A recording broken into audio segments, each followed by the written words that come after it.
but my trunk stay ever ready. Assault and battery, if you scared, you never ready. Alright, today's video, we're just going to be talking about WrestleMania 34. There's been a lot of stuff actually going on over the last few weeks when it comes to the actual event itself. And I've wanted to make a video on so many small things that have happened since the last video I made.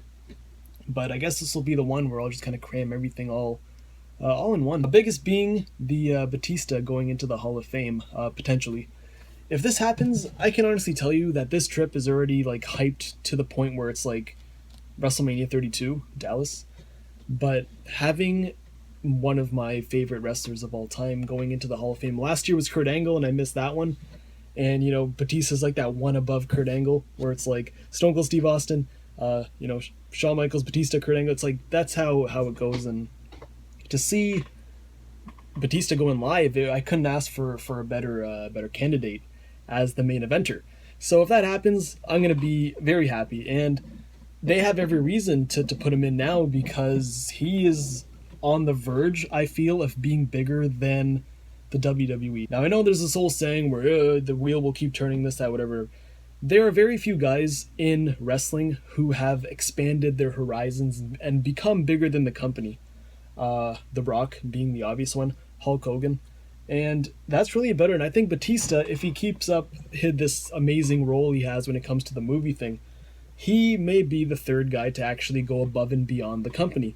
And for a guy like Stone Cold Steve Austin, could have been another one where he was the top. In wrestling, he will always be the greatest of all time. But the thing with Stone Cold, he was not able to expand his horizon when it comes to Hollywood. I know he tried, he didn't do very well, but he did give it a try. And then there are guys like The Rock and now Batista who have dipped their toes into the pool of Hollywood. And hey, it's working out for them. So if Batista goes in, I couldn't be more happier for the guy. I've made videos on this before where it's like, you hear the stories about how things were backstage when he was there, and how they didn't want him to do this, and they're like, oh, your movie might not be a success, and then it became like a big box office hit, and now there's a second one, and now he's in the Avengers movie. You can't ask for... I wish Batista all the success in the world, and if he comes back for one last run, which will potentially be his retirement run, I would love to be there live. So that's the Batista thing. Next, since we're on the WrestleMania 34 subject, my plans are still on the fence. I know I was leaning more towards the package, but a few things have come up where it's kind of like, hey, the Drury might not be that bad of an idea.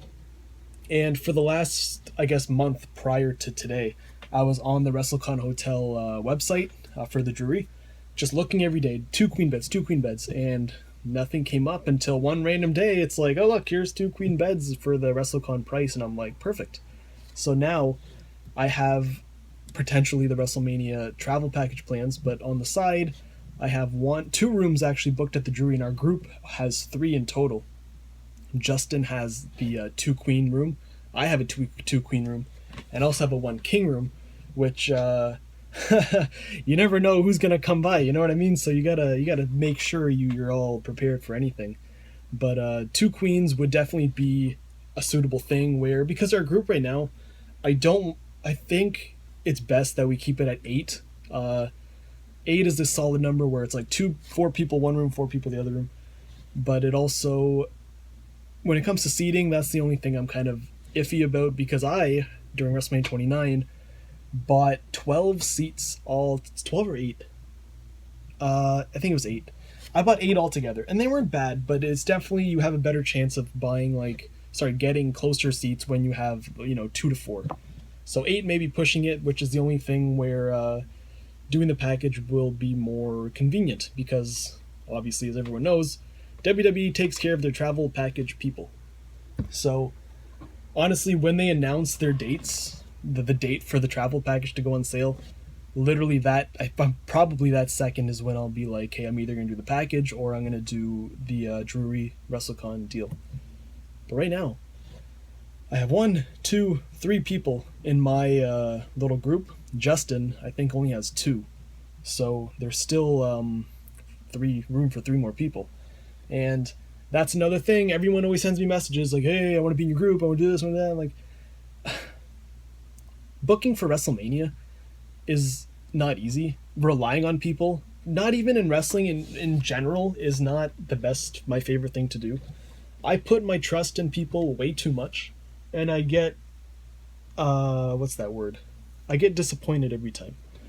I have bought people tickets to wrestling shows the day before they will message me, and I don't take money up front. Only if it's like a big amount, like a $4,000 or $5,000 thing, or like $400, $500 to $1,000 thing. I will take a little bit up front, and if it's like $100, if it's like a raw ticket or something, it's like whatever. Like pay me when you see me. And people take me that for granted, where it's like the day before, you know about this show months prior, literally, like maybe a month or two prior to the actual show. For you to message me the day before and say, oh, I can't get off work, oh, I can't come, like that's just like, that's why I don't like buying tickets for people. And I know Steve's had the same problem when it comes to people paying him.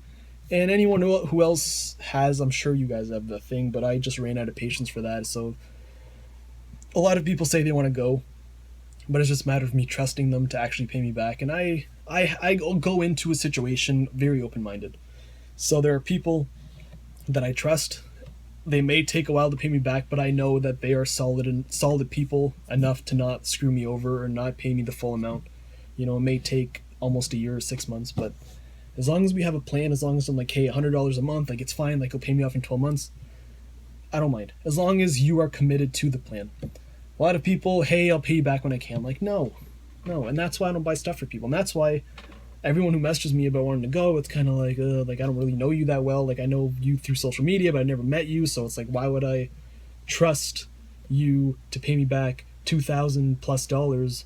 You know, it's when you can easily just like ditch me and then like, hey, I gotta ask my neighbor, like, you want to go to WrestleMania, which Steve had to do before because I've done then the same situation for WrestleMania 31. So that's it's kind of shitty situation.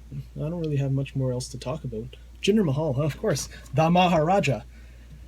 Wrestling has been so fun for me since the day Jinder won the title, which was that May 21st, 2017. I got the plaque sitting right in front of me. And for the longest time, I wasn't reading the dirt sheets. I wasn't watching Raw or SmackDown. I had no interest not no interest, but I had very, very, very minimal interest in wrestling. WrestleMania was the only thing I would actually look forward to, and when January came along, I'd be like, hey, okay, let's tune in, see what's going on. And it's not even like religiously or on the regular. It would be highlights I would watch. Pay-per-views I would not go to. I don't know if you guys know my friend Griff. He's shown up once or twice in these videos. He always has these little get-togethers at his house, and it was a while since like even like I went to when SummerSlam when Shinsuke faced Jinder, and he's like, man, it's been a while since you showed up. I'm like, yeah, like it's now that like Jinder's champion, I just feel just a rejuvenation in my wrestling fandom, and it's cool to see something different. You know, he's really made that title to me. I know you guys are gonna hate whatever. But to me, he's really made that title something, and he looks damn good with that championship belt, a lot better than I think Shinsuke will look. So, I'm not saying that I'm going to stop watching after Jinder loses the belt, because he's never going to lose, first of all, but it's definitely something that needed to happen for me to really spark that passion once again. Like, this stuff behind me, it hasn't changed. It's the same stuff for years now. I got a couple new plaques here and there, but for the most part, I stopped collecting as soon as I stopped watching. And, that was around, 2014-ish. So, having Jinder as champion for me as a fan really made me like a fan again. And going into WrestleMania, I feel like it'll be more of an exciting thing because I'll know what goes on this whole year. And to be honest, everything in wrestling has been great. You got Braun and Brock and Joe. They had an insane match at SummerSlam. Like, that was honestly one of my favorite matches of the year. Minus all the Jinder stuff, but like that, and then you have Jinder and what else is going on? John Cena and Roman Reigns, that being the main event, and now they're just going like straight for their jugulars on Raw and those promos. Like it's great, and then you got the Kevin Owens Vince McMahon thing. It's crazy. I don't want to say it's like a boom in wrestling because everyone's said that so many times, but it's definitely something that makes me want to watch. It really makes me want to go and like go out of my way to see certain matches, and I'm gonna watch Hell in a Cell and I'm gonna watch No Mercy, and I can't say that I wouldn't have said that last year. So it's definitely something I'm enjoying it. I'm really enjoying the the progress of wrestling. But yeah, that's about it. I don't really have much more else to say. Kind of just rambled on for a good 11 minutes. So yeah, that's it. And see you guys in the next video.